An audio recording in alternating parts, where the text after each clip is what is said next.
Toyota Corolla is, if you count all the different vehicles sold under the nameplate together, a wildly successful car. The current Corolla is also an excellent commuter, practical and inoffensive, which returns decent economy with simple hardware. That's no backhanded compliment. A great many consumers seek simple, affordable, worry-free transportation, and that's the Corolla's jam. And if you consider the 2020 Toyota Corolla, it should be that sedan's jam too.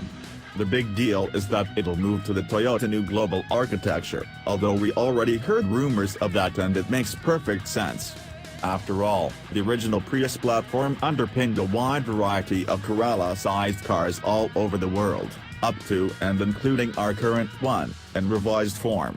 Switching to the TMGA platform already under the Prius, CHR in 2018 Camry just makes sense. After all, Volkswagen's MQB platform is a perfect example of the power of economy of scale, and that a shared platform doesn't limit the form a vehicle will take.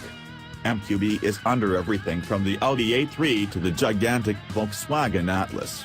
TMGA will be that for Toyota, but on a slightly smaller scale. What we can glean from these very camouflaged prototypes is that the Corolla won't change much in size or shape, which confirms what we'd guess. Its profile and what we can see of the front and rear ends imply it'll be milder than the Camry's recent redo. The camo cutout up front sure looks like it's covering a similarly shaped grille, and the downward sloping rear end looks familiar as well. From the side, note the huge back door and lengthy tail, which indicate the 2020 Corolla should maintain the current car's uber-friendly back seat and trunk. Using another 1.8-liter four-cylinder seems likely, though the Corolla could really use a power bump. Most may not care, but it's presently one of the slowest vehicles in its class. A CVT could also return, but we also wouldn't be surprised if Toyota switched to a conventional automatic. The new TNGA Camry achieves excellent fuel economy with its new 8-speed automatic, and that car's chief engineer Masato Katsumata told us quite emphatically that he's no fan of any CVT.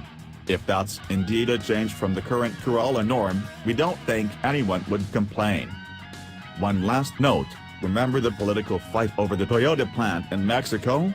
The Corolla was going to be built there, but now will be built at the joint Toyota Mazda plant in Alabama that was just announced recently.